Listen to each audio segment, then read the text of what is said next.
विद्यार्थी मित्रांनो, सुस्वागतम. बाहेर रिमझिम 1-1.5 तासापासून कंटिन्यू पाऊस चालू आहे. या पावसात बरेच मुलं रेनकोट घालून कुणी आलेलं इथं, कुणी छत्र्या घेऊन आले, कुणाचे पालकांनी इथं सोडलेलं आहे. तुमचा सगळ्यांचा अभ्यासाचा उत्साह पाहून आम्हालाही तुम्हाला शिकवायचा उत्साह आलेला आहे. मग चला, उघडा तुमचं 5वी स्कॉलरशिपचं पुस्तक, 8वं प्रकरण बेरीज काढा, त्याच्यातला स्वाध्याय 8.2 आपण शिकूया. आणि 2025चं तुमचं पुस्तक आहे ना, त्या पुस्तकातला पहिला प्रश्न दिला आहे. आणि प्रश्नात काय सांगितलं आहे? क्रिया बेरजेची दिले आणि पुढं म्हणलं XYZच्या जागी अनुक्रमे कोणता अंक असेल. आता बघा, फार महत्त्वाचा प्रश्न आहे आणि हे पहिल्यांदा एक एक समजून घ्या. XYZ अनुक्रमे हे अंक आहेत. म्हणजे पहिला अंक काय असेल? Xचा. म्हणजे हे 4, 2, 3, 4 हे Xचे अंक. मध्ये Y आहे, म्हणजे हे 3, 4, 6, 8 हे Yचे. आणि झडचे 0, 2, 2, 0 हे अंक कशाचे काय आहेत ते कळालं. आता हे तुम्हाला आकडेमोड दिले XYZची बेरीज. मग आता Y मधला अंक आहे आणि झड शेवटचा. मग आता आपण शेवटचा अंक 0 जर धरला इथं 0 आणि मधला अंक इथं 3 Y जर धरला तर 0 अधिक 3 3च आलं की रे. लक्षात आलं. पण हे जे गणित आहे इथं 2 आहे, इथं 2 ठेवलं आणि हे वायच्या जागी 4 ठेवलं, 4 आणि 2 6 येते. हे येणार नाही, हे पण येणार नाही. म्हणजे शेवटी 0च पाहिजे. मग हे तर येईल नाही तर हे तर येईल. मग पुढं बघा, आता इथं Y किती धरला आपण? 3. मग Y 3 आणि झड किती आहे? 0. म्हणजे 3 आणि 0 परत 3 म्हणजे हे बरोबर आहे. आणि इथं 8 आलंय, म्हणजे इथं जर 8 जर आला असेल तर Y बरोबर 8 घेतलं आणि इथं 0 म्हणजे 0 आणि 8 किती येईल? 8.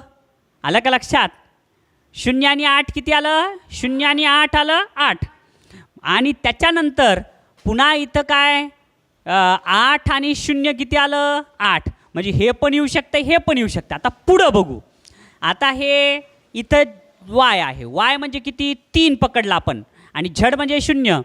तर इथं पण तेच आलं 3 आणि इथं पण 8 आणि 0 पकडलं तर 8. हे पण बरोबर आलं. सगळीकडे 8 8 8 आले. आता शेवटी X आणि X इथं दिलंय 4 X. म्हणजे आता इथं 4 आणि 4 केलं तर किती येतंय रे? 8. म्हणजे हेच पर्याय बरोबर यायला आहे. इथं जर 4 आणि 4 केलं तर Y म्हणजे 8 यायले, पण इथं Y म्हणजे 3 दिले, म्हणजे हेही येणार नाही. उत्तर कोणतं येईल तुमचं? पर्याय नंबर 4. Xच्या जागी, Yच्या जागी, झडच्या जागी ते 4, 8, 0 हे अंक ठेवले की उत्तर येतं. बघा, आलं की नाही? त्या Xच्या, Yच्या, झडच्या जागी अनुक्रमे पर्याय 4 ठेवला की उत्तर आलं. बघा बालमित्रांनो, दुसरा प्रश्न काय दिलाय? 17,00,000, 1,700 आणि पुन्हा 17,000. 17 बरोबर किती? आता हे दिले सगळं शब्दात आणि तुम्हाला तयार करायचं अंकात. फार सोपं आहे मुलांनो. पहिलं काय म्हणलं होतं? 17,00,000 कॉमा देऊन व्यवस्थित लांब लांब लिहायचं. पुन्हा काय म्हणलंय? 1,700. आता तुम्हाला सांगा, 500 लिहिताना तुम्ही असं 500 लिहितात, 900 लिहिताना तुम्ही 900 असं लिहितात. मग 1700 म्हणल्यावर तुम्हाला 17च्या पुढं 2 शून्य 1700 झालं. कळालं? ते तिथं एकक खाली एकक व्यवस्थित मांडणी करा. पुन्हा 17,000 म्हणलं व्यवस्थित मांडणी करा आणि पुन्हा 17 म्हणलं व्यवस्थित मांडणी करा. आणि मग मांडणी झाली, एकक एककची बेरीज, दशक दशकची बेरीज, शतक शतकची बेरीज, हजार हजारची बेरीज, लाख 10,000 10,000, लाख लाख आणि 10 लाखची बेरीज केलं. उत्तर आलं पर्याय नंबर 2. 17,18,717. पहा बरं, तिसरा प्रश्न काय दिलाय? तर तिसऱ्या प्रश्नात दिले बेरीज आणि पुढील उदाहरणात चौकटीतील कोणता अंक येतो? अरे ह्याच्या एवढा तर सोपा प्रश्न कोणताच नाही. फक्त 4 मध्ये किती मिसळल्यावर 2 येईल? तर पर्याय नंबर 3. बरं, 4 ठेवला आपण, 6 आणि 4 10 होते, नाही ते येणार नाही. 4 ठेवलं तर 4 आणि 4 8 होते, 2 ठेवलं तर 4 आणि 2 6 येते. म्हणून अचूक उत्तर काय? पर्याय नंबर 3. डोळे झाकून उत्तर आलं. छान. चला, आणखीन एक पुढचा प्रश्न पहा. एक काय दिले? चौथा प्रश्न. आदित्यला केरळ सहलीला जाण्यासाठी 9,500 रुपये प्रवास खर्च व 7,25,000 रुपये इतर खर्च आला, तर त्याने केरळ सहलीसाठी एकूण किती रुपये खर्च केले हे मला सांगा. आता 9,500, 9,000 तुम्हाला माहिती आहे, हे 9,000 आणि 9,500 म्हणजे काय, हे बघा हे 9,500 कळालं. त्याच्यानंतर काय म्हणले 7,25,000 बरोबर आहे. मग त्याच्या 7,500 म्हणजे समजते तुम्हाला, हे किती झाले रे 7,500, 7,500 झाले का नाही. मग 7,500च्या ही ह्या 1/2च्या अगोदर अर्ध म्हणजे 7,500 म्हणजे ह्या 500च्या अर्ध 250 म्हणजे हे झाले 7,250 म्हणजे 7,25,000. हे मांडता आलं की बरोबर येते. आता बघा ही विद्यार्थिनी किती छान पेन फिरवायली वर्गामध्ये. आता हे पेन फिरवणं सुद्धा एक कला आहे, कुणालाही येत नाही, खूप सराव करावा लागतो. आलं का लक्षात. तसंच हे सुद्धा सराव करा, सरावानं तुम्हालाही परफेक्ट येते. मग आता इथं 0, इथं 5, 5 आणि 2 7 आणि 9 आणि 7 16ला 16. उत्तर 16,750. अरे पण पर्यायात 16,750 नाहीच ना. पर्यायात काय, पर्याय नंबर 1 17,500. म्हणून ह्याचं अचूक उत्तर काय 16,750 म्हणजे 17,500. पर्याय नंबर 1. पहा बरं 5वा प्रश्न. पोलिओ निर्मूलन अभियानामध्ये 2,000 बालासारी नागपूर जिल्ह्यात 3,17,528 बालकांना व अमरावती जिल्ह्यात 2,04,527 बालकांना पोलिओ डोस देण्यात आला. आणि पुढं काय म्हणलंय तर एकूण किती बालकांना पोलिओ डोस देण्यात आले. एकूण म्हणजे बेरीज, मग वरची संख्या आणि खालची संख्याची बेरीज करायची, पण बेरीज घाईमध्ये चुकती. तुम्ही आत्ताच बघितलात, मी इथं 5 आणि हे 7 यांची बेरीज इथं लिहिली 5, ऐक नाही. म्हणून तुम्ही सगळेजण लक्षात घ्या, आमचं चुकतंय तर तुमचं पण चुकल. म्हणून शांततेनं विचार करून सोपे प्रश्न सोडवा. अवघड तर अवघडच आहेत, पण विचार करून सोडवा. म्हणून याचं उत्तर पर्याय नंबर 3. बघा बरं तरी पण चुकलं, पर्यायात काहीच नाही. काय चुकलं तर मांडणीमध्ये 3,17,528 होतं. म्हणून इथं 7 आणि 7 14 आणि 15ला 5, हातचा आला 1, 3 आणि 3 6, नंतर 5 आणि 5 10ला 0, हातचा आला 1, 8 आणि 4 12ला 2, हातचा आला 1, 1 आणि 1 2 आणि 3 आणि 2 5. आता पर्याय आहे का 5. आता समजलं. म्हणून परीक्षेत विचार करून सोडवा. अरे अजून एक पुढचा प्रश्न सेम आधीच्या प्रश्नासारखा दिलाय आणि विशेष ते परीक्षेत आलेला आहे. गेल्या वर्षी शिष्यवृत्ती परीक्षेत इयत्ता 5वीचे 4,27,523 व इयत्ता 8वीचे 2,38,249 विद्यार्थी बसले होते. तर एकूण किती विद्यार्थी परीक्षेत बसले. एकूण म्हणजे बेरीज, बेरीज केली, धडाधड वरची संख्या खालची संख्या त्याची बेरीज आणि उत्तर पर्याय नंबर 2 का 3. 2. उत्तर छान रंगवणं हे सुद्धा एक उत्तराचा भाग आहे बरं. बालमित्रांनो आता 7वा प्रश्न बघा काय दिलाय. 7व्या प्रश्नात म्हणले 2,525. हे बघा रे सगळ्यांना लिहिता येईल. 2,525 लिहिलं. पुढं काय म्हणलंय 3,450 यांची बेरीज किती. आता 3,450 यांची बेरीज केली, ती बेरीज एवढी आली. आता एवढं झालं म्हणजे उत्तर नाही आहे. म्हणजे बघा एका प्रश्नात किती क्रिया सांगितल्यात. पहिल्यांदा ते शब्दात दिलेलं तुम्हाला संख्या ह्याची लिहावी लागली, ह्याची संख्या ह्याचं उत्तर म्हणजे एक क्रिया, दुसरी क्रिया, तिसरी क्रिया.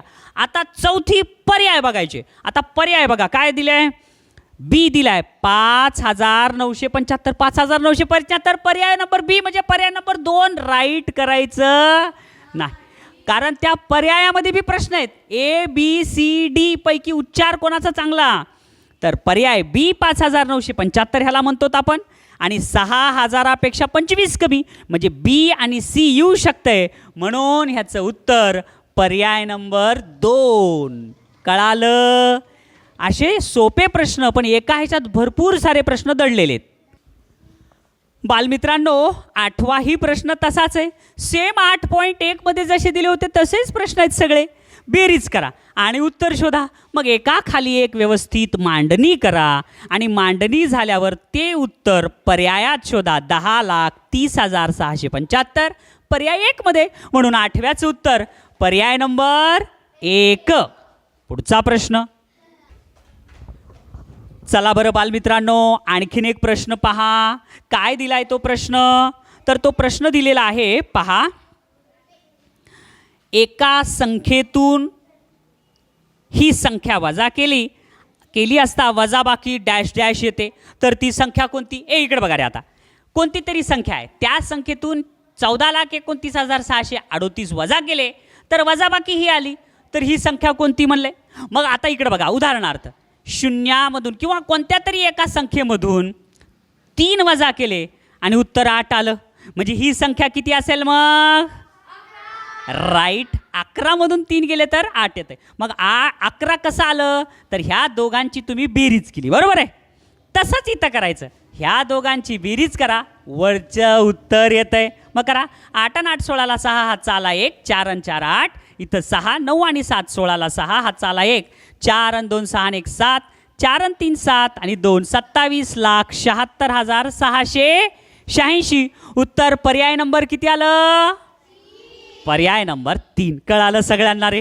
हे लक्षात आलं का सगळ्यांना? छान. हां, पहा बरं 10वा प्रश्न. 1 3 5 हे अंक वापरून तयार होणारी सर्वात मोठी 5 अंकी संख्या. आता अवघडच आहे, 3 अंक दिलेत आणि 5 अंकी सगळ्यात मोठी संख्या, मग कशी तयार होईल? 531 ही 3 अंकी झाली, पण 5 अंकी मोठी संख्या म्हणजे ह्या मोठाच अंक डबल घ्यायचा. हे झाली की रे? 55,531 ही 5 अंकी मोठी संख्या तयार झाली. पुन्हा काय म्हणले? हेच अंक घेऊन सर्वात लहान 5 अंकी संख्या. आता हेच अंक घेऊन सर्वात लहान 5 अंकी संख्या म्हणजेच काय रे? सगळ्यात लहान 135 आणि त्याच्यात हे एक डबल घ्यायचा इथं आणि इथं एक आणखीन डबल, म्हणजे आता ही सर्वात लहान संख्या तयार झाली 5 अंकी.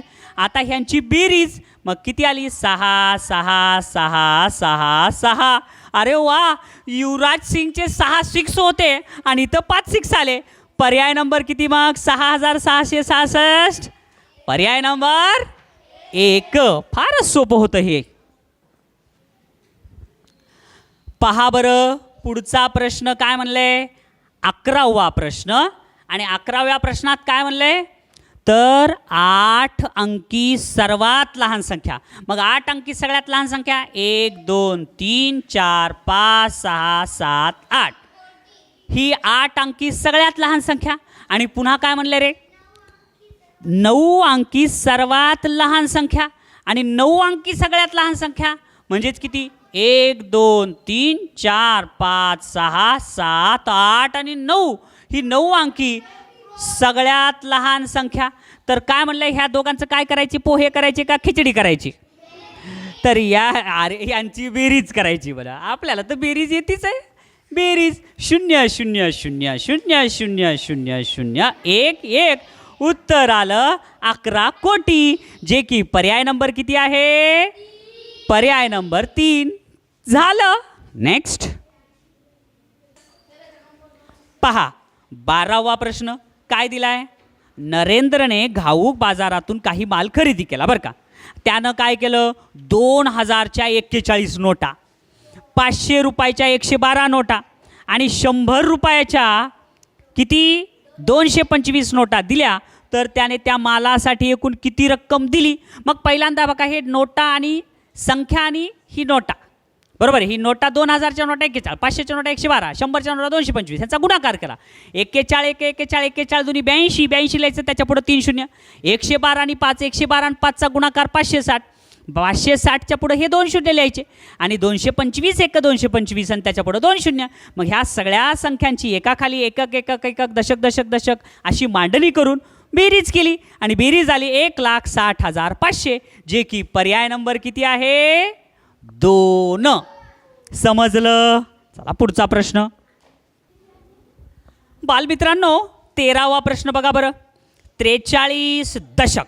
आता नीट बघा, हे बघा रे, 43 दशक कसं लिहायचं? 43 दशक.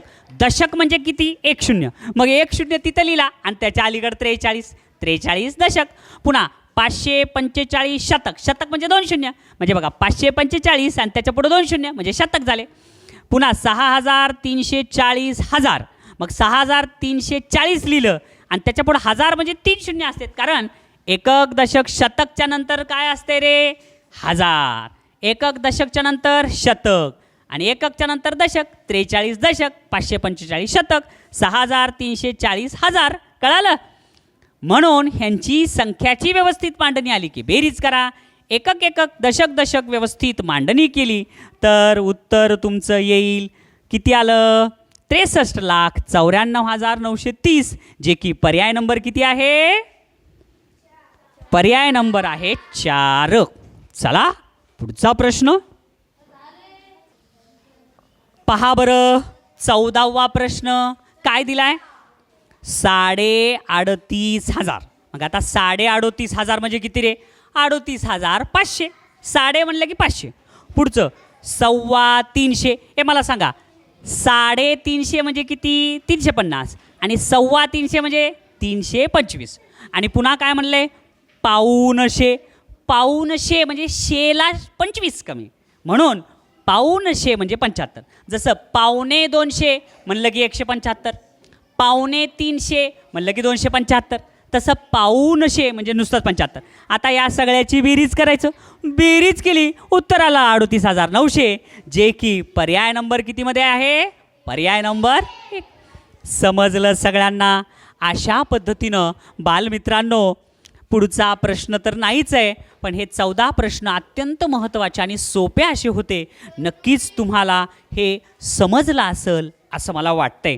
सगळ्यांना घरी गेल्यावर सुद्धा हे गणित करता येतील. Very good. थँक्यू.